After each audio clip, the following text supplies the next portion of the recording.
Hello friends, welcome to மாங்கனி சமையல். இன்னைக்கு நம்ம மாங்கனி சமையல்ல ரொம்ப டேஸ்டியான மட்டன் கிரேவி எப்படி பண்றதுன்னு பார்க்கலாம். இந்த மட்டன் கிரேவி சாதம், இட்லி, தோசை, சப்பாத்தி, பூரி இது எல்லாத்துக்கூடயும் ரொம்பவே அட்டகாசமா இருக்குங்க. பேச்சுலர்ஸ் கூட ஈஸியா செஞ்சு முடிச்சிடலாம். சரி வாங்க, இப்ப மட்டன் கிரேவி எப்படி பண்றதுன்னு பார்க்கலாம். மட்டன் கிரேவி பண்றதுக்கு ஃபர்ஸ்ட் ஒரு குக்கர்ல 2 டேபிள் ஸ்பூன் அளவுக்கு எண்ணெய் சேர்த்துக்கோங்க. எண்ணெய் சூடானதும் இது கூட ஒரு பிரியாணி இலை, 1 இன்ச் அளவுக்கு பட்டை, 4 லவங்கம், 1 அனாசிப்பூ, கூடவே சின்னதாக ஒரு ஏலக்காய் சேர்த்துடலாம். இது லைட்டாக கலர் மாறினதும் இது கூட 1 கப் சின்ன வெங்காயம் நல்லா பொடியாக கட் பண்ணி வச்சுருக்கேங்க, அதை உள்ள சேர்த்துடலாம். மட்டன் கிரேவி செய்கிற போது எப்பயுமே சின்ன வெங்காயம் சேர்த்துக்கோங்க, டேஸ்ட்டும் ரொம்பவே சூப்பராக இருக்கும். சின்ன வெங்காயம் இல்லை அப்படின்னா மட்டும் 2 பெரிய வெங்காயம் நல்லா பொடியாக கட் பண்ணி சேர்த்திடுங்க. இப்போ இந்த வெங்காயத்தை லைட்டாக வதக்கிடலாம். பாருங்க, இப்போ வெங்காயம் நல்லா வதங்கி கண்ணாடி மாதிரி ஆக ஆரம்பிச்சிடுச்சு. இப்போ இது கூட கொஞ்சம் கருவேப்பிலை சேர்த்துக்கோங்க. கூடவே நல்லா பொடியாக கட் பண்ண 2 தக்காளி சேர்த்துடலாம். இது கூட வெங்காயம் தக்காளி வதங்குறதுக்கு கொஞ்சமாக உப்பு சேர்த்திட்டு தக்காளி நல்லா சாஃப்டாக ஆகிற அளவுக்கு வதக்கிடுங்க. நம்ம 1/2 கிலோ மட்டன் தாங்க எடுத்திருக்கோம். அதுக்கு மீடியம் சைஸில் 2 தக்காளி போதுமானதாக இருக்கும்.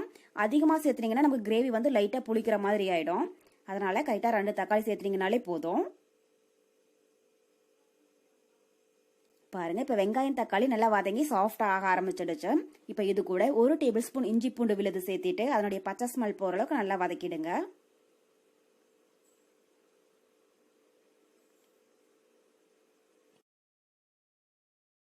பாருங்க, இப்ப இஞ்சி பூண்டோடைய பச்சை ஸ்மெல் போய் எண்ணெய் நல்லா பிரிஞ்சு வர ஆரம்பிச்சிடுச்சு. இப்ப இது கூட 1/2 கிலோ மட்டனை நல்லா சுத்தம் பண்ணி எடுத்து வச்சிருக்கேன், அதை உள்ள சேர்த்துடலாம். எப்பயுமே நீங்க மட்டன் கிரேவி இல்ல மட்டன் குழம்பு செய்யற போது மட்டன் கொஞ்சம் எலும்போட வாங்கிக்கோங்க, அப்பதான் டேஸ்ட் ரொம்பவே நல்லா இருக்கும். மட்டன் பீசஸ் உள்ள சேர்த்துட்டு ஒரு 5 நிமிஷத்துக்கு நல்லா வதக்கிடுங்க. அப்பதான் அதுக்குள்ள இஞ்சி பூண்டோடைய ஃபிளேவர் எல்லாம் இறங்கி மட்டன் ரொம்பவே டேஸ்டியா இருக்கும்.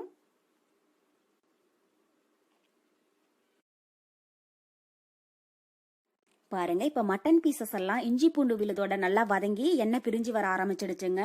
இந்த அளவுக்கு மட்டன் பீசஸ் எல்லாம் ஒரு 5 நிமிஷம் நல்லா வதங்கினதுக்கு அப்புறமா இது கூட மசாலா பொருளெல்லாம் சேர்த்துடலாம். 1/4 டீஸ்பூன் மஞ்சள் தூள், கூடவே காரத்துக்கு 1 டேபிள் ஸ்பூன் மிளகாய் தூள். நான் வீட்டில் அரைச்ச மிளகாய் தூள் தாங்க எடுத்திருக்கேன். நீங்க கடையில் வாங்கின மிளகாய் தூளா இருந்தா உங்க காரத்துக்கு தகுந்த அளவுக்கு சேர்த்திடுங்க.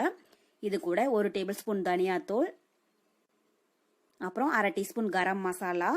இந்த கரம் மசாலா நான் ஃப்ரெஷ்ஷாக வீட்டில் அரைச்சது தாங்க. அதோடைய ரெசிபி லிங்க் கீழே டிஸ்கிரிப்ஷன் பாக்ஸில் கொடுத்துருக்கேன், நீங்கள் எப்படி பண்ணுறதுன்னு செக் பண்ணி பார்த்துக்கோங்க. கூடவே 1/2 டீஸ்பூன் சீரகத்தூள், அப்புறம் 1/2 டீஸ்பூன் சோம்புத்தூள். இதெல்லாம் சேர்த்துட்டு இந்த மசாலாவுடைய பச்சை ஸ்மெல் போகிற அளவுக்கு ஒரு 5 நிமிஷம் நல்லா வதக்கிடுங்க. மட்டன் பீசஸை ஒரு 5 நிமிஷம் அளவுக்கு இந்த மசாலாவோட நல்லா வதக்கிடுங்க. அப்போதான் அதுக்குள்ளே இந்த மசாலாவுடைய ஃப்ளேவர் எல்லாம் இறங்கி நமக்கு மட்டன் கிரேவி ரொம்பவே டேஸ்டியாக இருக்கும். அப்பப்போ இது மாதிரி நல்லா கலந்து விட்டுட்டே இருங்க, ஒரு 5 நிமிஷம் இருக்கட்டும். பாருங்க, இப்போ மட்டன் பீசஸ் எல்லாம் நல்லா வதங்கி எண்ணெய் பிரிஞ்சு வர ஆரம்பிச்சிடுச்சு. இந்த அளவுக்கு மட்டன் நல்லா வதங்கினதுக்கு அப்புறமா இது கூட 1/4 கப்புக்கும் குறைவா தண்ணி சேர்த்துடலாம். தண்ணி அதிகமாக சேர்க்க வேண்டாங்க, நமக்கு மட்டனே நல்லா தண்ணி விடும். அதனால 1/4 கப்புக்கும் குறைவா தண்ணி சேர்த்துனீங்கன்னா போதும். தண்ணி சேர்த்துட்டு ஒரு டைம் லைட்டாக கலந்து விட்டுடுங்க. ஒரு 5 நிமிஷம் அப்படியே இருக்கட்டுங்க. அதுக்கப்புறமா நம்ம தேங்காய் விழுது உள்ள சேர்த்துடலாம். ஒரு 5 நிமிஷம் இருந்துச்சுன்னா போதும். பாருங்க, இப்ப மட்டன் பீசஸ் எல்லாம் நல்லா வதங்கி மட்டன்ல இருந்து தண்ணி பிரிஞ்சு வர ஆரம்பிச்சிடுச்சு. இப்ப இது கூட 1/2 மூடி தேங்காவை நல்லா நைஸா அரைச்சி எடுத்து வச்சிருக்காங்க, அதை உள்ள சேர்த்துடலாம்.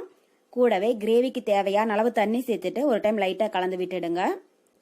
உங்களுக்கு கிரேவி அதிகமா வேணும் அப்படின்னு நினைச்சீங்கன்னா மட்டும் தேங்காய் விழுது சேர்த்துக்கோங்க. இல்ல கிரேவி வேண்டாம் அப்படின்னு நினைச்சீங்கன்னா தேங்காய் விழுது எதுவும் தேவையில்லை. இப்ப தண்ணி சேர்த்துட்டு ஒரு டைம் லைட்டா கலந்து விட்டுட்டு குக்கர் மூடி போட்டு மூடி வச்சிடலாங்க. மீடியம் ஹீட்ல 6 விசில் இருக்கட்டும், அப்பதான் மட்டன் பீசஸ் எல்லாம் நல்லா சாஃப்டா வெந்து வரும். 6 விசில் ஃப்ரெஷர் ஃபுல்லா ரிலீஸ் ஆனதுக்கு அப்புறம் ஓபன் பண்ணி பார்க்கலாம். பாருங்க, இப்ப 6 விசில் ஃப்ரெஷர் ஃபுல்லா ரிலீஸ் ஆயிடுச்சு. மூடி ஓபன் பண்ணி பார்க்கலாம். பாருங்க, நம்ம மட்டன் கிரேவி ரொம்பவே சூப்பரா தயாராயிடுச்சு. மட்டன் பீசஸும் நல்லா சாஃப்டா வெந்து வந்துடுச்சுங்க. 5ல இருந்து 6 விசில் விட்டீங்கன்னா தான் மட்டன் பீசஸ் எல்லாம் நல்லா சாஃப்டா இந்த அளவுக்கு வெந்து வரும். இப்ப கடைசியா பொடி பொடியா கட் பண்ண கொஞ்சம் மல்லி இலை தூவி விட்டுறலாம். அவ்வளோதான், நமக்கு இப்போ ரொம்பவே டேஸ்டியான மட்டன் கிரேவி ரொம்ப சூப்பராக தயாராகிடுச்சு. கண்டிப்பாக நீங்களும் இதே மெத்தடில் செஞ்சு பார்த்துட்டு எப்படி இருக்குன்னு கமெண்ட் பாக்ஸில் சொல்லுங்கள். என்னுடைய இந்த ரெசிபி வீடியோ உங்களுக்கு பிடிச்சிருந்தா மாங்கனி சமையலுக்கு சப்ஸ்கிரைப் பண்ணுங்க. நன்றி.